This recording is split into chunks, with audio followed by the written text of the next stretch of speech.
In the valley, blood made families and bullets wrote history. That's the truth people don't want to say out loud. But I remember it. I lived through it. You could smell it in the air, feel it in the way people looked at you, hear it in the way tires screeched in the middle of the night. See, people talk about Los Angeles in the mid-80s like it was all Hollywood lights and palm trees. Nah. Out here in the San Fernando Valley, we had our own story, and it wasn't no movie. It was survival, it was loyalty, and sometimes it was death.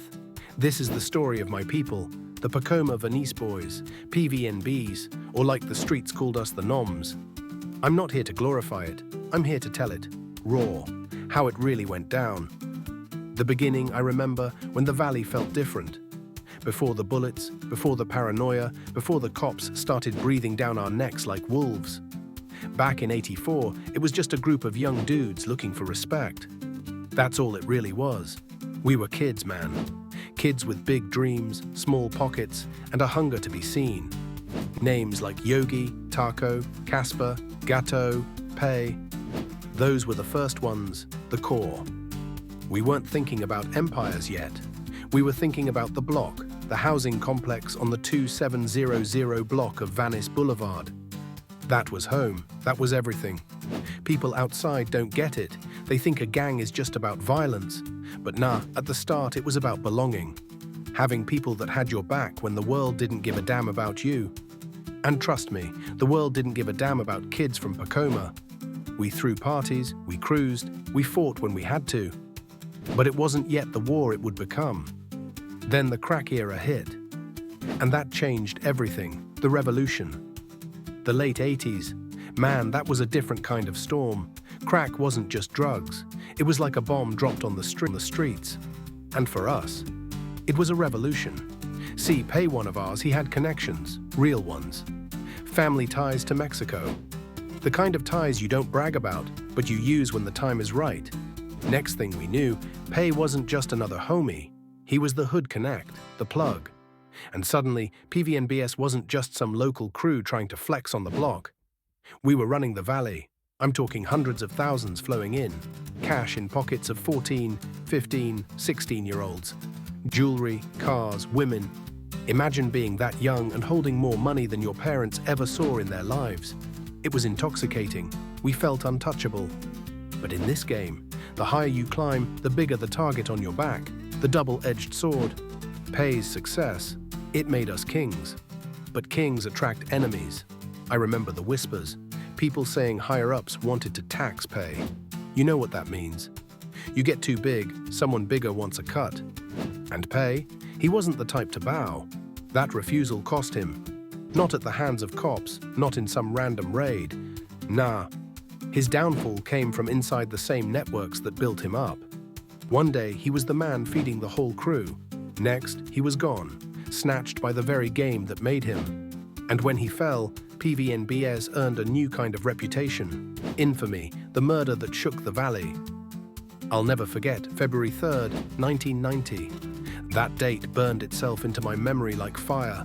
One of our homies was at Hanson Dam Park, kicking it with a girl. Simple night, right? But out there, nothing's ever simple. They ran into two rivals, San Fernando youngsters. Words got exchanged. Pride got tested. Back in the hood, it wasn't even a question. Retaliation was automatic. Casper, Taco, and another homie jumped in the car. No hesitation. The target, Sonny Boy, a well-known spy member. But here's the twist. He wasn't just some random rival. He was the son of a kickboxing champion. And the godson of Chuck Norris. Yeah, that Chuck Norris. When he got killed, it wasn't just another body. It was news, headlines, the kind that don't go away. Casper was fingered as the shooter. They gave him 44 years to life. Taco, the driver, got 29. The third dude got 9. All of them eventually came home, but back then, that moment changed everything. That murder, that retaliation, it lit a fire that couldn't be put out. It also sparked something unexpected.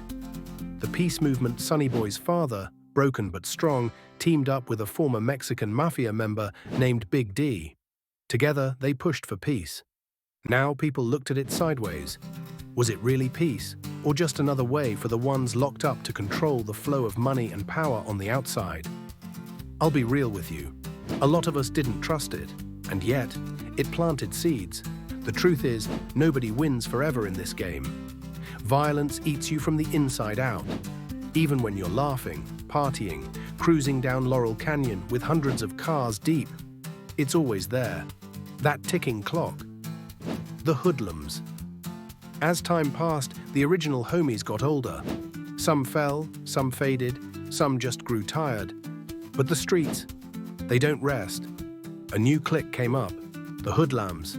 Young, wild, reckless. They didn't just bang, they hunted. Their reputation was built on extreme violence. They went head-to-head with the rival Latin Times gang, and bodies dropped. A lot of bodies, one of the most notorious. Sneaky. His name fit. Dude was sharp, dangerous, cold, but even he couldn't outrun the game. When he got snitched on for a murder, he fled to Mexico. Out there, the cartels saw him for what he was already trained, already ruthless. They put him to work as a killer. For years he lived that life, until one day he disappeared. Gone. His family never knew if he was alive or buried in some desert grave. That's how this game swallows people. No ceremony, just silence, the constant pressure. And while all that played out, the cops were everywhere. Crash units, especially out of Foothill Division, ran the streets like an occupying army. Kicks in the door, raids in the middle of the night, whole blocks lined up against walls. That was life. Constant tension. You'd think you'd get used to it, but nah, it wears you down. By '95, things took another turn. One of ours, while locked up, became a made member of the Mexican Mafia. That was a big deal. That was a badge of power that stretched from prison yards to street corners. And it gave PVNBS weight. Respect, fear. But power always comes with blood attached. The new generation. In the 2000s, a new clique rose inside PVNBS. They called themselves ABKS, Anybody Killers. The name said it all. They weren't about boundaries. They weren't about rules. They carried a ruthlessness that even shocked the old heads. The environment had gotten darker, more hostile. Guns were easier, deadlier. Modified AR-15s, ghost guns. Weapons we couldn't have imagined back in the 80s. The old guard looked at it with disbelief, disdain even. We thought we were wild, but these kids, they were something else. The weight of the past. Here's the thing people don't understand. You can try to leave the game. You can grow up, get a job, start a family. But the past doesn't leave you. If the cops pull you in, even for something small, your name, your affiliation, it follows you straight into the system. In there, you're not just John Doe, you're PVNBs. And that means something. Always. The ghosts never leave. The legacy looking back, it's hard to explain it to someone who wasn't there. On one side, there was laughter, unity, that thrill of rolling 200 cars deep on Laurel Canyon, music blasting, feeling untouchable. Those were the highs. On the other side, funerals, courtrooms, mothers crying, friends doing life, brothers disappearing. People ask me if it was worth it. I don't even know how to answer that. Worth it to feel alive? Worth it to be feared? Worth it to lose everything? The truth is complicated. The Pakoma Vanise Boys, PVNBs, the Noms. We weren't just a gang, we were a movement, a mirror of the streets that made us. And our story, it's a reminder, a warning, a legacy written in blood, ambition and choices we can never take back. Final words. I remember when the valley streets changed. I remember when we thought we were kings. And I remember how quickly kings turn into ghosts. This story isn't just about us.